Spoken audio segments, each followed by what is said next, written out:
Electrical instrument शुरू करते हैं। तो पहला इंस्ट्रूमेंट है मूविंग कॉइल गैल्वेनोमीटर। अच्छा, गैल्वेनोमीटर को ही हम उसमें थोड़ा सा मॉडिफिकेशन करके उसको हम कन्वर्ट कर लेते हैं एमीटर में, ठीक है। और एमीटर क्या हुआ, जिससे हम करंट मेजर करते हैं। और फिर गैल्वेनोमीटर में ही कुछ मॉडिफिकेशंस करके उसको हम कन्वर्ट कर लेते हैं वोल्टमीटर में। और वोल्टमीटर क्या हुआ, जिससे हम किसी भी दो पॉइंट्स के बीच में पोटेंशियल डिफरेंस मेजर करते हैं। तो ये अपन देखेंगे है ना सब्सिक्वेंट वीडियोस में कि गैल्वेनोमीटर को हम किस तरह से कन्वर्ट करते हैं। अभी गैल्वेनोमीटर के जो वर्किंग का प्रिंसिपल है उसको देखते हैं। तो गैल्वेनोमीटर का कंस्ट्रक्शन देखते हैं। तो इसमें क्या है, जैसे ये मैग्नेट्स का अपोजिट पोल्स हैं, ठीक है, नॉर्थ पोल इधर, साउथ पोल इधर। उसके बीच में एक सिलेंडर जो है वो हम इस तरह से प्लेस कर देते हैं। सिलेंडर जो है वो रोटेट कर सकता है इस एक्सिस के अबाउट, है ना। ये एक्सिस जो पेपर के बाहर आ रही है, या आप इसको पेपर के अंदर जाने वाले ले लें। ये येलो लाइंस जो दिख रही हैं, है ना, ये कॉइल है ना, वायर कॉइल है जिसमें करंट पास हो सकता है, ठीक है। उसको किसी सर्किट से हम ज्वाइन करेंगे। और ये एक इंडिकेटर है ना, ये एक पॉइंटर है या इंडिकेटर है। और ये एक तरह से जैसे कैलिब्रेटेड डायल नहीं होता है, जैसे आप स्पीडोमीटर में देखते हैं, है ना, कार में, स्कूटर में, मोटरसाइकिल में, इस तरह से। तो ये कैलिब्रेट किया हुआ एक डायल है जिसपे पॉइंटर जो है वो मूव कर सकता है, ठीक। तो ये दो मैग्नेट्स का पर्पस ये है कि ये जो कॉइल है, कॉइल को मैग्नेटिक फील्ड में सबमर्ज कर देंगे, ठीक है। और मैग्नेटिक फील्ड का डायरेक्शन जो है वो ये है, नॉर्थ से साउथ जाती है मैग्नेटिक फील्ड, ठीक है। अच्छा, अब ये वायर कॉइल जो है सिलेंडर के चारों तरफ जो हमने वाइंड किया हुआ है, तो इसका पर्पस देखते हैं। वायर कॉइल में जब भी कोई करंट पास होता है, सपोज इस डायरेक्शन में इसमें करंट हम पास करते हैं वायर कॉइल में, ठीक है। ये राउंड कॉइल है, सिलेंडर के चारों तरफ जा रहा है। तो एक मैग्नेटिक डायपोल सेटअप होता है। एक वायर कॉइल एक बार अलग से बना लेते हैं। अच्छा, सपोज ये हमने वायर कॉइल ले लिया और उसमें इस तरह से करंट यदि पास होता है, तो इसमें एक मैग्नेटिक डायपोल सेटअप होता है इस डायरेक्शन में, कॉइल के परपेंडिकुलर, और उसको म्यू से डिनोट करते हैं। तो ये मैग्नेटिक डायपोल क्या हुआ, अभी उसके डिटेल में नहीं जाएंगे क्योंकि मैग्नेटिज्म का चैप्टर अभी तक अपन ने किया नहीं है।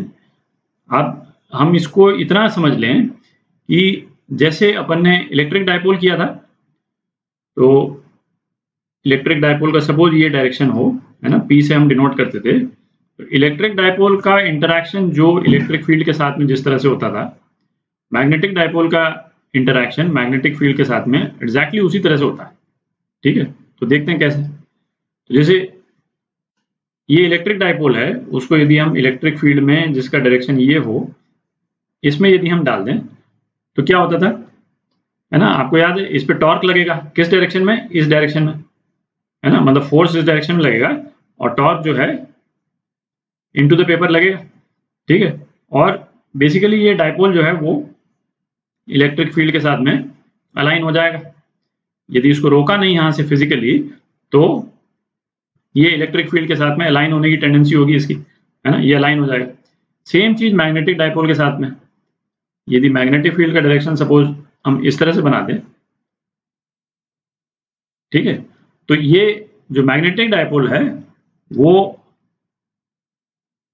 इस मैग्नेटिक फील्ड के साथ में इवेंचुअली अलाइन हो जाएगा। मतलब इसका डायरेक्शन ये हो गया, तो इसका डायरेक्शन ये हो गया, तो कॉइल का क्या डायरेक्शन हो गया, कॉइल रोटेट हो गई,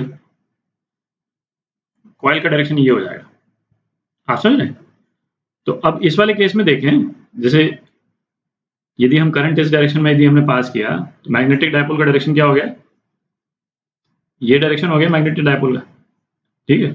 तो अब ये मैग्नेटिक डायपोल जो है वो इस तरफ रोटेट होगा, जैसे ही करंट पास होगा मैग्नेटिक डायपोल इस तरफ रोटेट होगा। और चूंकि ये सिलेंडर जो है अभी अपन ने डिस्कस किया, ये रोटेट कर सकता है, तो सिलेंडर रोटेट कर जाएगा, है ना, सिलेंडर रोटेट कर जाएगा। और ये जो अपन ने ये जो वायर कॉइल जो बना रखा है उसका ओरिएंटेशन चेंज हो जाएगा, वायर कॉइल का ओरिएंटेशन जो है कुछ इस टाइप का हो जाएगा, ठीक है। और वायर कॉइल का ओरिएंटेशन इस तरह का हो गया, तो ये जो हमने जो ये है ना इंडिकेटर या नीडल जो भी बनाई है ना, ये शिफ्ट कर जाएगी, यहाँ से यहाँ आ जाएगी। आप देख रहे हैं, तो ये बेसिक प्रिंसिपल है मूविंग कॉइल गैल्वेनोमीटर की फंक्शनिंग का। बेसिक प्रिंसिपल क्या हुआ है कि मैग्नेटिक डायपोल जो है वो रोटेट करता है मैग्नेटिक फील्ड में, और मैग्नेटिक डायपोल कैसे क्रिएट होता है, कॉइल में करंट पास हो तो मैग्नेटिक डायपोल क्रिएट होता है। ठीक है, ये बेसिक प्रिंसिपल है।